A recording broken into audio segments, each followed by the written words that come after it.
Hello and good evening. This is another session of recording which is going to depict about a general ledger's bank voucher, how to make bank vouchers. It's going to be exactly the same for the cash vouchers as well, so I'm gonna do one recording for the two.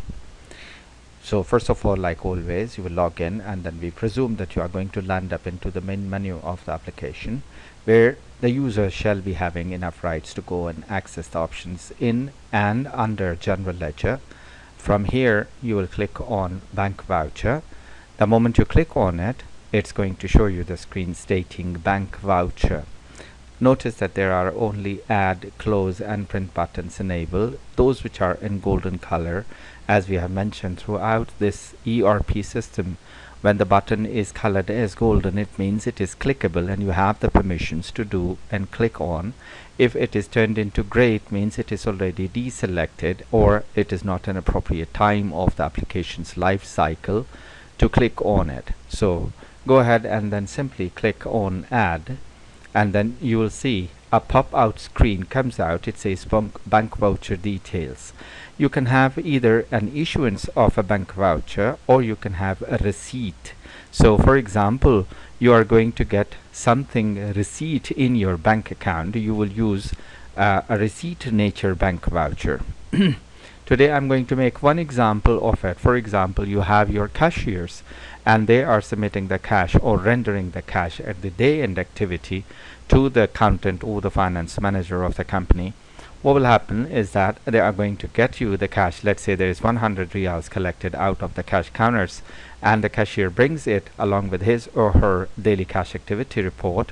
On that, what you will do, you will simply take that and count the money and verify that the vouchers are accordingly made, and the total day end summary is stating the exact amount what is the cash rendered to the accountant.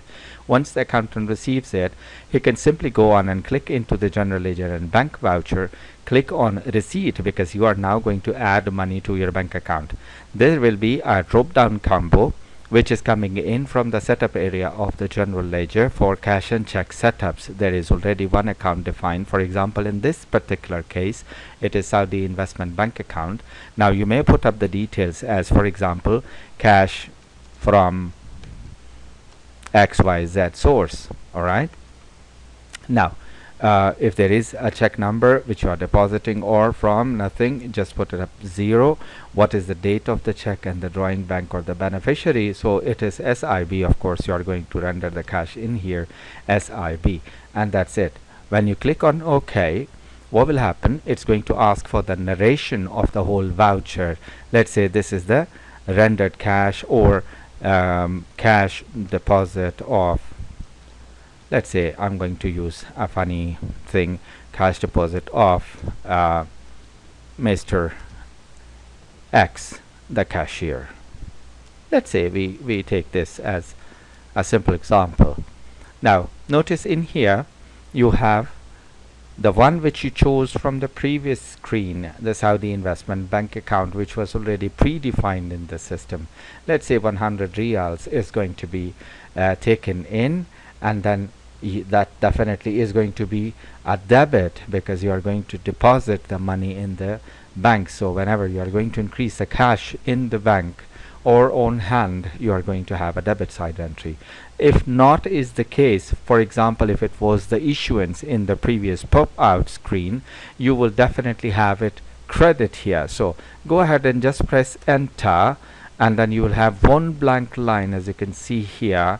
Second thing you notice is the debits are in red color and the credits are in green color. Notice you have to have the two in the same color, that is green. It means the debits should always be equal to credits.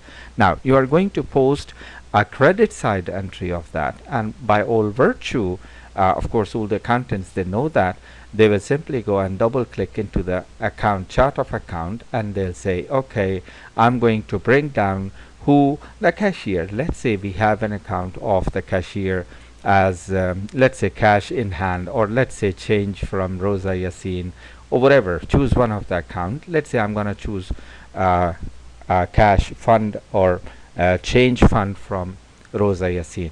So I'm gonna enter the equal amount what we got from the cashier. Since by nature the assets The cash are assets, the banks are assets, the inventories are assets, the receivables are assets. So the system is saying and thinking that it is still a debit account. But however, in the second entry, the one which I am doing right now, you can simply either right click and you will see a debit or credit, or you can double click on the same credit or debit column. You will see it will change into credit. I will do it again. Click click and see it has become debit. Click click and it becomes credit. Or I can press a right mouse button and it will show me a side pop menu.